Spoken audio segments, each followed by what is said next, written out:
So, hi guys, I hope you are good. I'm also fine. So, welcome back to part 3 of dating as a single parent. So, we discussed in part 1 what to do after a marriage or relationship has come to an end. What are the things that you should put in place as a person?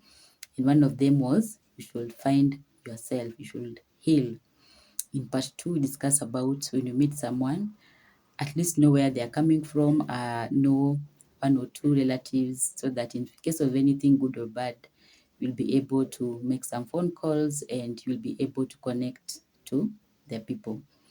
And then we talked about the first date, so what you should be discussing in the first date, and we talked about know their past, know where they are coming from as a person. So at least knowing where they want to be or where they desire.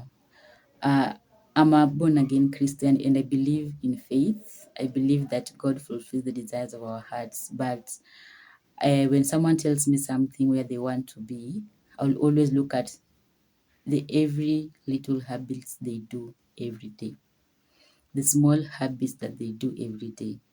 Are they taking them to where they want to be? Because if you want to be a millionaire, you can't be sleeping and competing with the dead, as someone said. You can't be, just watching Netflix and you're there just being idle. There's something that you can do here and there so that at least someone will say, enyewe, kuna hope. Enyewe, this person can turn into a millionaire. And even the Bible says that God bless the work of our hands. So if you're not doing anything with your hands, I don't know where the blessings will come from.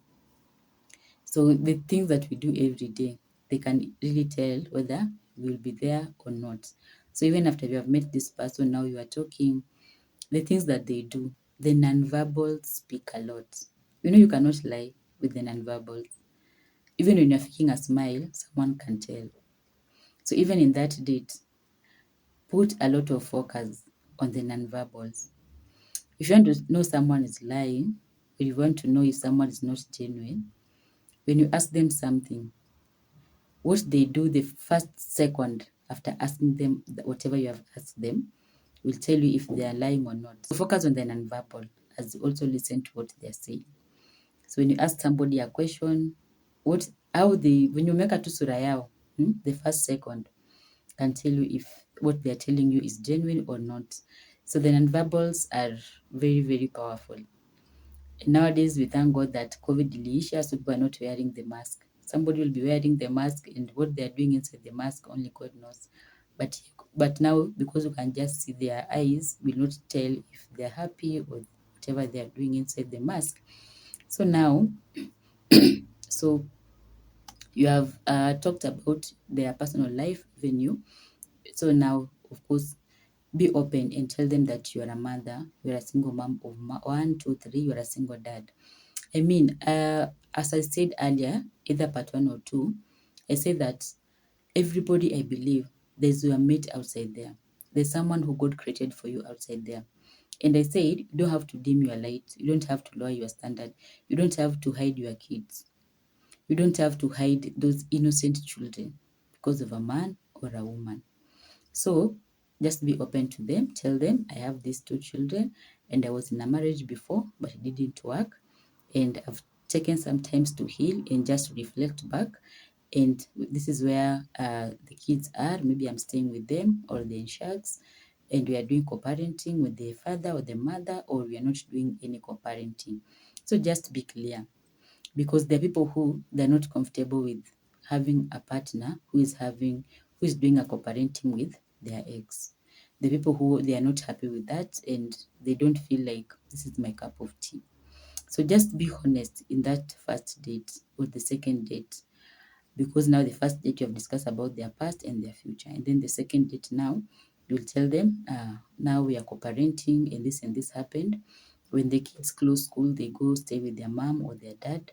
When the schools are open, they come back to me, or when the schools are closed, they come back to me, and then when they open school, they go back to their mother, their father. So be honest with them. Put everything on the table, more so about your kids and your ex, because this is where people will start having a lot of doubts. You didn't tell this person that the father or the mother is in the lives of this kid. And then after you have moved in, you are sending them messages. Oh, unajua watoto wamefunga shule, wanafaa kukuja. Unajua hii imefanyika. Unajua mtoto ni mgonjwa. And you told them, hata tuliachana, hata tuongeangi. Huyo hata mambo yangu na yeye iliisha. Hata sina namba yake. And you are constantly talking to your ex. And you'll be like, so unafaa kuunderstand, si ni baba watoto wangu, si ni mama watoto wangu, lazima tuongee na yeye, lazima nijue venye watoto wanaendelea. So you didn't even discuss this, and now you are here wondering, should I stay in this marriage, should I leave? And maybe you are pregnant or you have a baby, so you are wondering, hey, niko na mtoto mwingine tena nitarudi ushago nipe mama wangu stress, where will I start from? And you say, let me just stay. The more you stay, the more the torture, the more the trauma, the more the depression. You wake up one day, you decide to kill yourself. You wake up one day, you decide to kill that woman. You wake up one day, you decide to kill that child. So let them be clear and discuss about your boundaries. Discuss about what you can take. Because I feel like sometimes you have this partner and they have cheated on you. And you are like, Mr. Weza, let's end this marriage. I cannot take it anymore. You have cheated on me. But did you discuss with this person that you are not okay with cheating? Yes, you are here saying the way. Of course, I don't say like somebody should cheat. But I believe the people who cheating is part of their life. That's what I believe. Depending on the clients I see or how people behave, the people who cheating is part of their life. Either a woman or a man. Like they can't stay with one partner. And that's how they are. And it is an addiction. And for them, they know that mimi siwezi kana bibi mmoja. So when you meet this person, and for them, they know, mi siwezi kana bibi mmoja, siwezi kana bwana mmoja. I cannot stay with one partner. Cheating is part of me, so I have to cheat. And one thing that we don't understand, people find fulfillment in different things. There's someone who, what gives them fulfillment is when somebody's in pain. So they'll look for every other way to hurt you so that they can feel fulfilled. So when they can look for any other thing, anything to hurt you, because by you crying or being in pain, it lifts their ego. They feel now, I'm the man, I'm the woman. So this person who cheating is part of them, if you discuss with them from the word go, in that first date or second date, that these are my tiebreakers. These are my deal breakers. If you cheat on me, that's the end of it. So this person will decide, because for them, cheating is part of them. So they'll be like, I don't think I can be with this woman. I don't think I can be with this man because me cheating is part of me.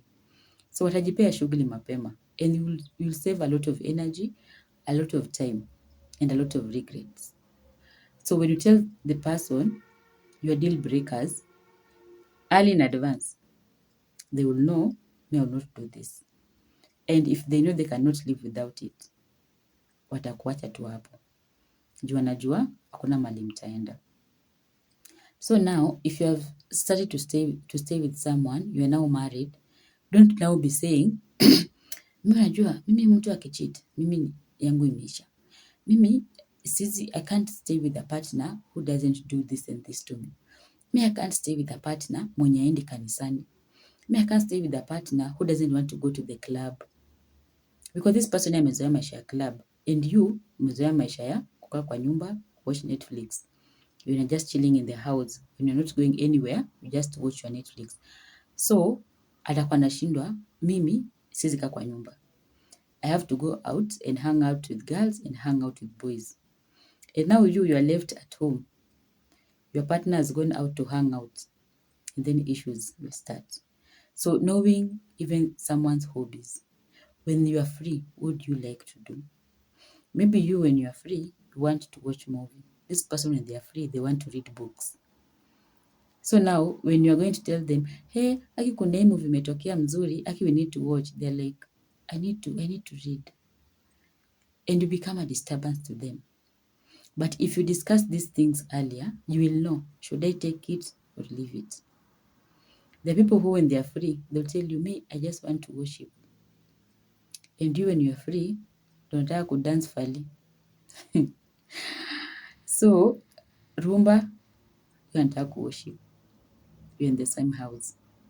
Even the Bible says, two cannot work together unless they agree. So this agreement in the book of Amos, it is not agreement after marriage. It is not agreement after having 3 children. It is agreement during the dating phase, just to know each other. So that you see, you choose your own struggles, mapema. And you know this one I can handle, this one I cannot handle. So this story of now you have married, you are together in a marriage, and now mnaanza kuwekeana hapo venye mi sipendi hii, mi napenda hii, venye mi sipendi hii. What were you doing when you are dating? So find out their hobbies. Tell them about your kids. Tell them if you're co-parenting, let them know that you're co-parenting. Let them know that you have your own boundaries with your ex. Let them know that I don't meet my ex, but the kids, they go to meet their father. Because at the end of the day, mi na yeye tulikosana. It was me as a wife or as a husband that we had our issues. It was not about me as a mother or me as a father. And most of us would like to drag our kids to our own mess. And you put a lot of enmity. You feed your kids with negative things about the other person. But these kids, they didn't even tell you guys to get married. Hata wajui mkikutana. They didn't even write a letter for you guys to give birth to them. So this person might be a bad husband, but a good dad. This lady might be a bad wife, but a good mother. So don't separate your kids from their mother or their father. If the person decides, I'm not going to support them and I have nothing to do with you guys, it's fine. But if they want to be in the life of their kids, then you just say, I was not a good wife, you're not a good husband, but you're a good dad and you're a good mom. Akukosea watoto wake, unless if there was abuse maybe to the kids, or even the kids are saying, we don't want to see him, we don't want to see her. It's fine if it's coming from the children. That means they were not only a bad husband, but a bad father. They were not only a bad wife, but also a bad mom. So let your kids decide. If they want to see their father, let them. If they don't want, it's fine. If their father doesn't want to see them, don't force issues. They will know our dad doesn't want to see us. And kids understand. It is us who complicate issues. It is us who confuse them. It is us who, when they're with you as a mom, you feed them negative things about their father. When they go to their father, the father feeds them negative things about you as a mother. So these kids are confused. They're wondering who is lying, who is saying the truth. But after some times, they will come to realize, they will come to know the truth. Why? The way you behave. Now you're staying with your children, you're bringing different men. And you're going to discuss that in the next part of this series of dating as a single parent. So make sure that you put everything clear. If the father died, wacha ikuwe kifo ya ukweli. This issue of you guys killing people when they are alive, aki, tuache tu. This thing of the mother died, the father died, and these people are outside there. You're even having a discussion. Tuache tu. Anything about your kids, just be honest, because you don't know who you are dealing with. Maybe this person may decide to go and shoot the other guy or the other lady. So just be open when it comes to your kids. So now, this guy is okay. Maybe you're co-parenting, the guy is like, niko sawa, wote co-parent na your ex, na tutaishi tu na wewe. So now, when to introduce your kids to a man who is not their father, but the love of your life. So we are going to discuss that in the next part. May God bless you, and I pray that we learn a thing or two out of this series of dating as a single parent, because the reason why nowadays people don't get married, most of the Gen Zs, is because of what they have witnessed. One Gen Z asked me, what can you tell me that is good about marriage? Because in my family, sijaiona marriage. Like, venye marriage inafaa kukuwa, mi sijaiona good marriage. And she was telling me, I will not get married because what my mother suffered, I'm not ready for that. So these are the things that will make our kids even to fear marriage. So thank you so much. If you have not watched the last two parts of this series, please do so, and see you in part 4. Bye bye.